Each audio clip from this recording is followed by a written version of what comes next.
Welcome to my backyard garden where I have a few crops growing, some snails eating my crops, a lot of weeds around. As you can see, it's a whole mess. I'll get to it soon. Hopefully by I'll have finished cleaning and then you can be able to have a walk through the garden.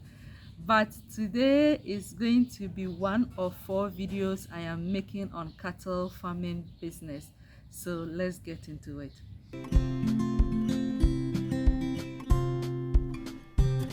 Cattle farm, you need to plan and to research into the cattle farming business, and I'm sure it's one of the reasons why you are watching this video. So you need to think about your location. Where do you want to have your cattle farm? Is it going to be in an urban area like we have, or is it going to be in a village or farm setting where you have quite some number of acres, an acre, 2 or more, that you are going to raise your cattle on? That is something you need to consider. Another thing you need to consider is the cost of starting. How much do you have to start the cattle business? That will be able to determine which type of cattle you can be able to buy, which stage of cattle you can be able to buy, which breed of cattle you can be able to buy. So how much are you starting the cattle business with? Now do take note, for this video we are going to be mostly talking about farming cattle for beef, that is for meat.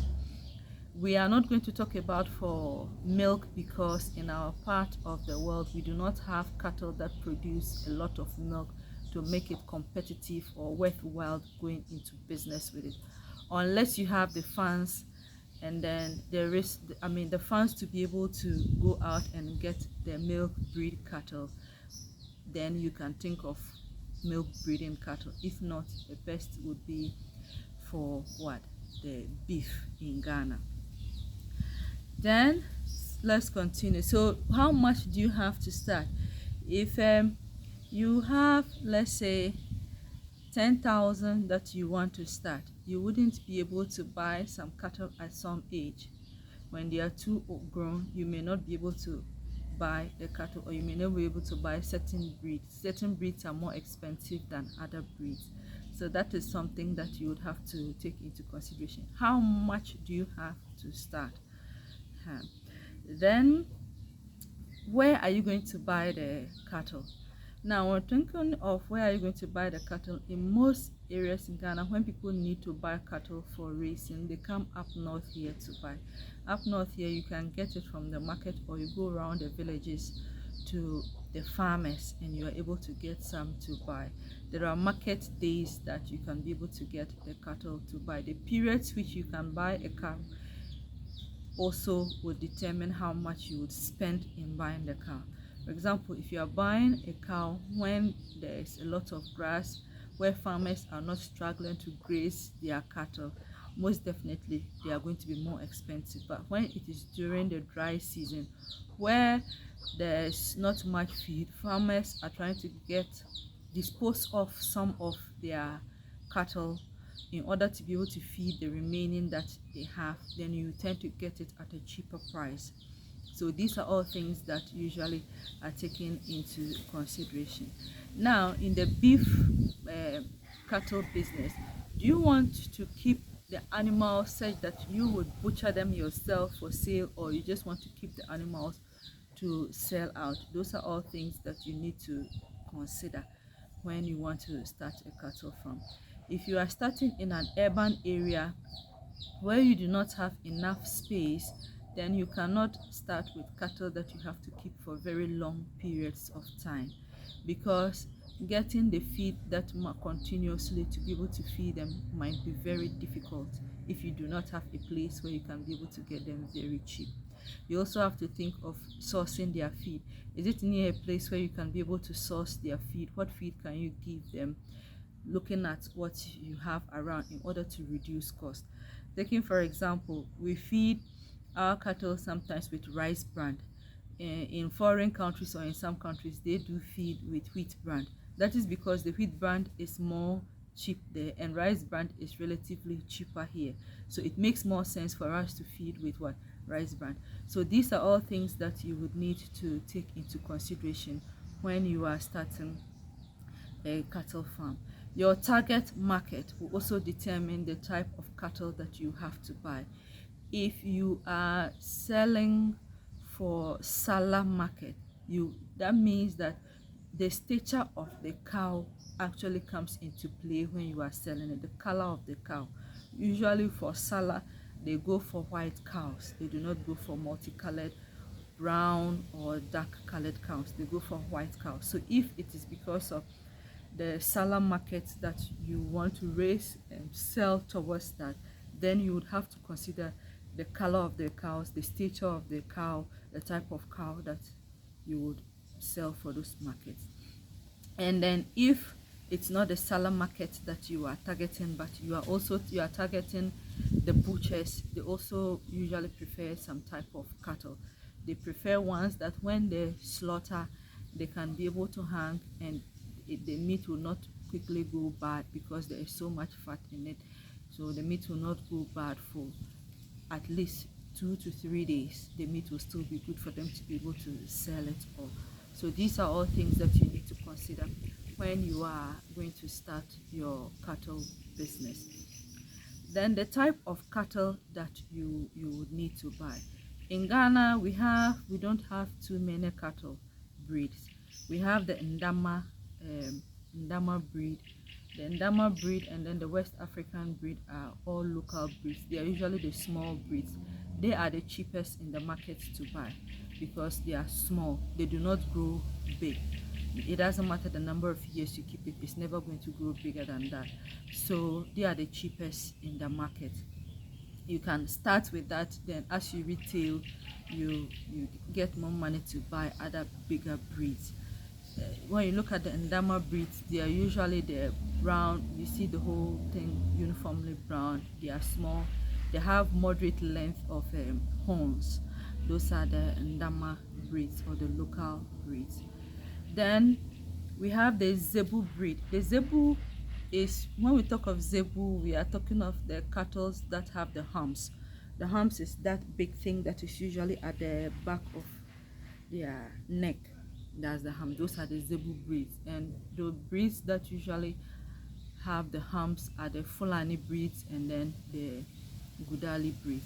In the Gudali breeds, we have different types of Gudali breeds, but mostly the Gudalis don't have very long horns. They either don't have horns at all or they have very short horns. The longest their horn would be about the length of my palm, so very short horns. Those are the Gudali breeds. Then you see that they have a lot of loose skin from their mouth down to the neck area, or then they also have a lot of flappy bellies. You have a lot of loose skin at the bellies, and you see that the horns, usually you don't have anything there. I will see if I'll get some pictures to insert in the video. Forgive me, I'm really not a very good editor, so I'll try my possible best. I'm learning as I'm going. Then with the Fulani breed, we have the red Fulani and then we have the white Fulani. The red Fulani, given the name, usually are red or brown in color, dark brown. And those sometimes go by the name Raji. Sometimes they can also be called the Bororo. Yeah, I think Bororo. That's the red Fulani breed. Then we have the white Fulani breed. Those are white in color, giving the name. The Fulani breeds usually come with horns, and they come with very long horns. They have relatively longer legs compared to the Gudali, and they also can grow very big and also have quite some amount of flesh on them for beef. So these two are the breeds that are big breeds that are mostly found in the Ghanaian market, which you have easy access to.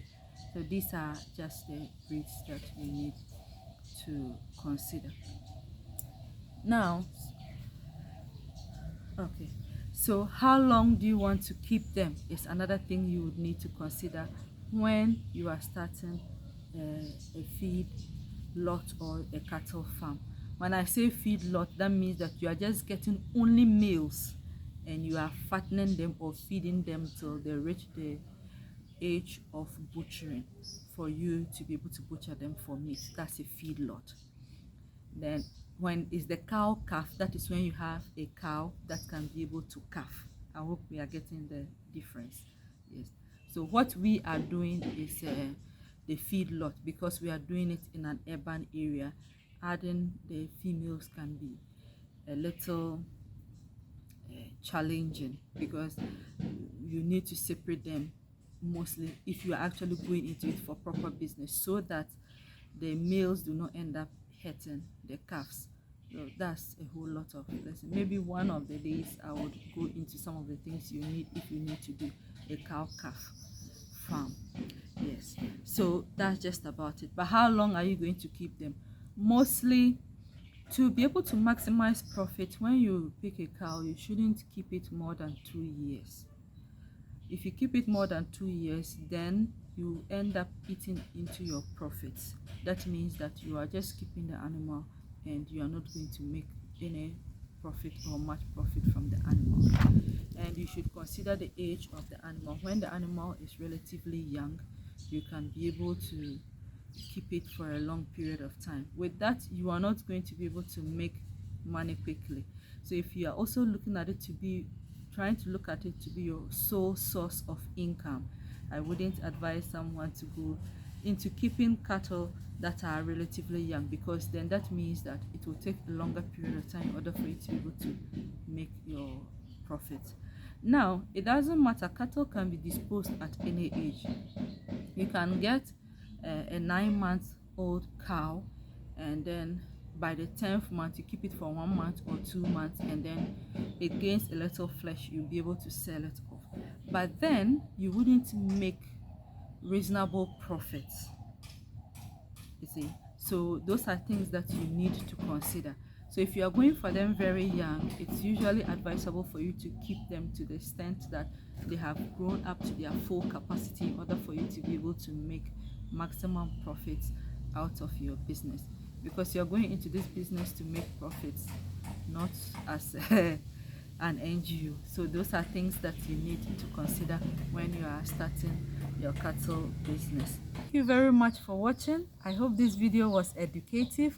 If you have any questions, please leave it in the comment section below, so that I would answer them in the next video, as we are going to talk about the farm itself, structure, and then inputs that you would need. That will be our next video, the farm structure and inputs that you would need. Maybe hopefully by then, the new feeder that we have gotten, I will show you how that new feeder is. Please like, share, and then subscribe, and let's grow the channel. God bless you and have a lovely weekend.